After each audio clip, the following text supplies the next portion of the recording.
You might be familiar with the track Honeypie that soundtracked the indie scene of 2019.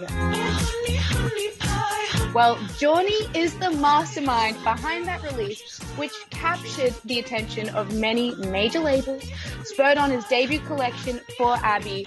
And what you might not know is that JAWNY used to be a pizza shop manager only months prior, getting 2 or 3 hours of sleep while balancing it with his music. Although sleepless nights have paid off to both his and his mum's surprise, he now has close to 4 million monthly Spotify listeners, Honeypie reaching over 145 million streams, and now he's followed up for Abby with his EP, The Story of Hugo, a linear collection of songs that were pieced together over a month and a half in late 2020 as he primes the world for a full-length album. The 25-year-old Bay Area-born, Philadelphia adopted, and Los Angeles-based carnival funk lover pop boy musician has been creeping in the background of that entire blurb. JAWNY, what's up? That's crazy. That's the coolest anybody's ever made me sound in my life. I've been doing music for a couple of years now. No one's ever made me feel that cool.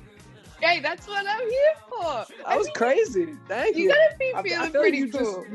You just made me sound way cooler than I actually am. And I appreciate that. Shut up. No.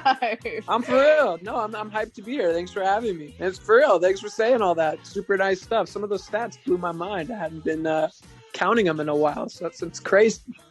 Hey, you've been doing some really big things. How's life been treating you? I feel like you've been balancing life pretty well lately.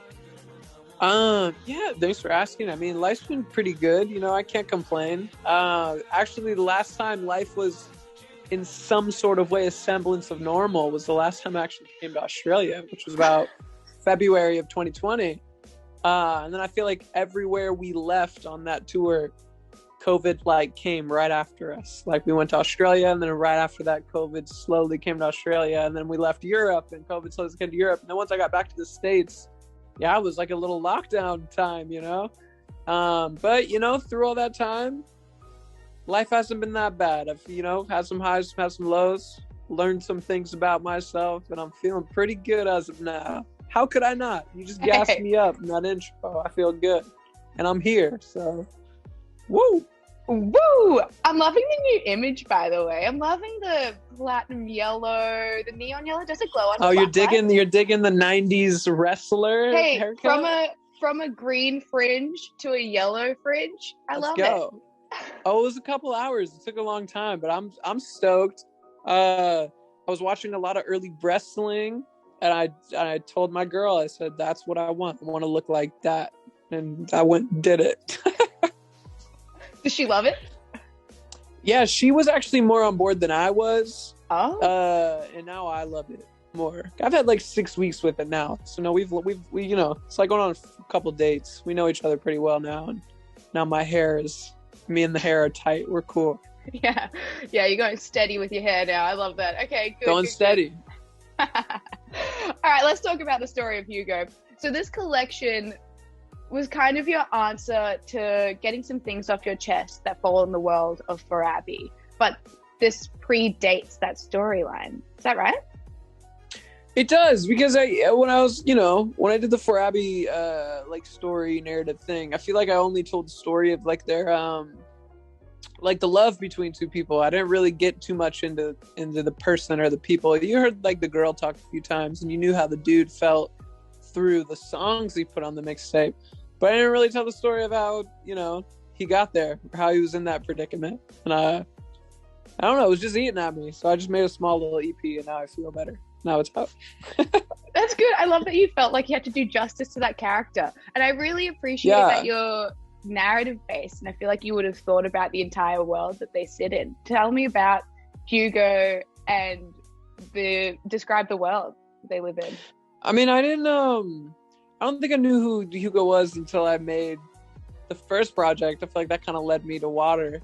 And then I was writing the whole thing, the EP I was writing about, which is a nameless person. I was just like, all right, well, I know the girl's name is Abby, but like, what did this dude go through?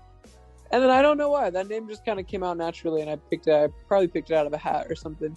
But I think the world and the universe they live in is, you know, pretty similar to ours. They're definitely living somewhere between the 90s and now, and like this world that we live in. It's just you know, the love trials of a young couple falling in and out of love, I guess. I don't know. It was fun. I like writing stories and making up stuff. It makes songs like more fun because you can only write about your stuff so much, you know. And I'm not waiting for another like piano to fall on my head or something. So I'd rather just make up other people's experiences than wait for my heart to be broken again. Well, what do you mean another piano? Well, because I'm saying, if I was to write a breakup song, I'd have to wait until I went through another breakup or something, you know? But if I write a story or if I like make something up, then I don't have to do that. I could just put myself there and be like, how would somebody feel if they were crushed right now? It's also very confusing too sometimes because I wake up and I'm all happy, especially on this project. And I'm like, yeah, I'm going to the studio today. And I get to the studio and I'm having a really good day. And I'm like, time to put myself in a really bad mood and think about some sad things and get myself to a sad spot, especially when I was halfway through the EP and I had to come up with the ending, and the ending's not very happy. It's fun though. I'm happy it's out. Hey, it's almost like you'd be a good actor. Maybe. I actually think I would be a terrible actor. I've told multiple people that. I think I'd be awful. I think I'm a good musician. I think I'd be the worst actor ever of all time. Unless I got some like Seth Rogen-esque type role where I didn't really have to take myself too serious. Maybe, but I can see that. I don't think I'd be a good actor. Yeah. It's hard. All right, so for Abby, there were 2 tracks in there that weren't created at your home setup. Was Hugo all created at home? What was the go for the actual recording? It wasn't created in my home, but it was made in a home. Okay. I found specifically when I was making this project, because I was in the process of moving at the time when I was making that, so I didn't actually have my home studio set up. So we specifically went and found a studio in the outskirts of LA that is like a home studio, like a big, crazy home studio in someone's living room, so that I could still have that energy. So the energy's still there, the home energy. Do you feel like that really changes the product, or at least really helps your creative process? I think it's all subjective. I think to me it does, like, but maybe not to Cardi B or something. Like for me, when I'm in like a Tesla, Elon Musk ass studio that's all like silver and everything's $10 million around me, it feels super weird. But when I'm in like just me myself, can't speak for other people, when I'm in like a home kind of environment with a bunch of natural light and I can see a backyard, if I want to go to a kitchen that feels just like a normal kitchen, I can walk right there and it doesn't feel like an office kitchen. It feels better for me. It feels more comfortable for me because that's what I did for years. But I don't think there's anything wrong with going to a studio. You know, if that's how someone wants to work, that's sick. Yeah, for sure. Tell me about the friends who you had along for this process. For that process, I pretty closely had my buddy Ahmad Royal, who's, you know, he's done a bunch of really crazy cuts and like Oliver Tree and Boss Bitch and just a bunch of wild songs, and he's great. He's a good friend of mine. And then I had my buddy Solomonophonic, Jared Solomon. He does like 90% of all of Remy Wolf stuff. Great dude who I love. He gives me some guitar sauce sometimes that I cannot play like him. I can give him an idea of what I want to play and he can just make it sound way better. And then I would, you know, every time I'm cooking or doing something, I just tap in with people. So one day I like called my friend David, his name's Marinelli, and he works on, you know, some projects like Wallace and Spill Tab and others. Like I had him come up one day, and I like to just keep it small and close with like my homies and just call people up for this day or this day, and they come by and they can share their ideas or give their input, because people I trust, you know, and they'll tell me if something sucks. You need that. You don't need yes men around you, you know. You need some friends that are going to tell you like yes or no. And hey, we hear that the very opening of the EP. Yeah. My managers told me I sucked. It was actually your managers. I lied like a liar. It was staged. Oh boy! See, it's the acting coming back again.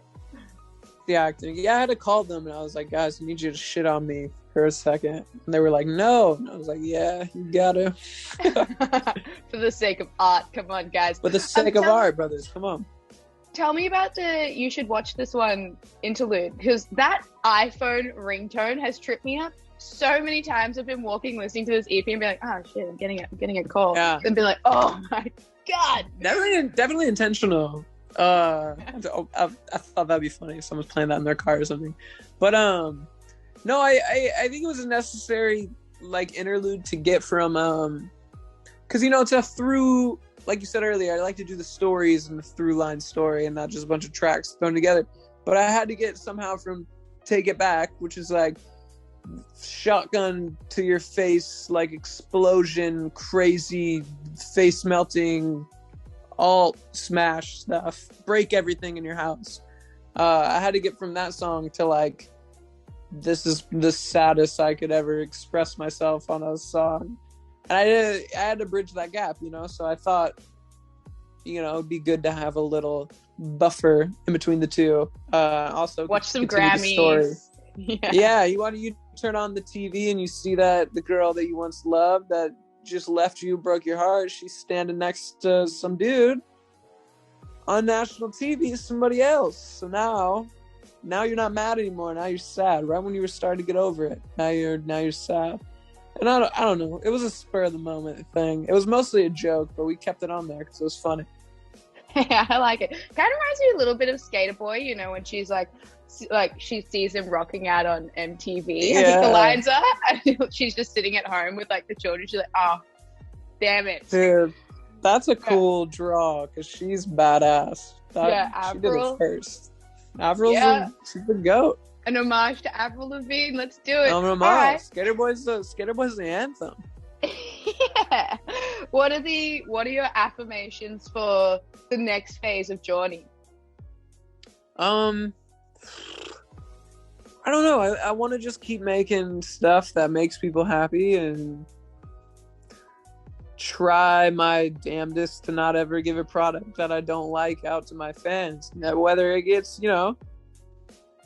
in a weird way, Honeypie blowing up crushed me, but also at the same time, I had a big song now, which I'm obviously trying to have another big song, but I don't have that stress anymore. I can just kind of do whatever I want. It's like I already did the thing that I was chasing for all those years. Like your whole life, you're like, God, I want to write like that song that connects with people, and in a non-cocky way, I kind of already did that. So as much as it pigeonholed me, it gave me a lot of freedom to just be like, well, now I can kind of make whatever the fuck I want, whatever makes me happy, and as long as I stand by it and it makes me happy and I'm proud of it, then most likely other people are gonna like it too. And a little bit of that is freeing. So I don't know. We'll see. I think the future holds an album, but that's about all I can say about that. Yeah, because that was almost the case with For Abby. Hey, you kind of redid that whole project. Yeah. I quite literally did, because I'd signed with Interscope, and it's not their fault. It's just that whole situation of being you felt a lot of pressure or something. A lot of pressure, and following up a song that was going so viral in 2019. I think there was one point, I don't remember when, but I was in the top whatever number on the viral charts, and every song before me was by a major label. I was the only independent person on there, so it was scary when I got signed to feel like I was chasing something else. And when I was finishing the EP the first time, I was definitely writing basically 5 songs that were all this song I have called Anything You Want. And it felt weird. You hate that song, don't you?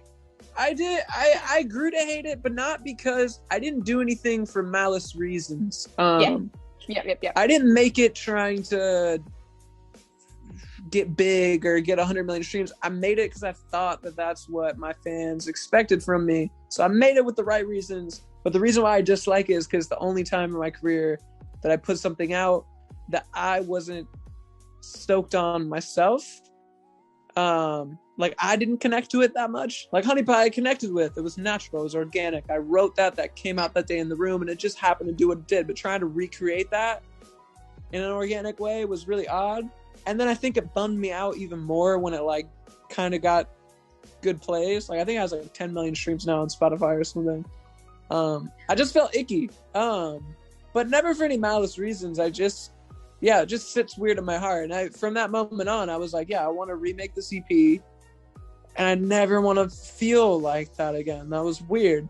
And if you notice, Anything You Want's not even on the EP. It never even made it, even though it was supposed to go on there.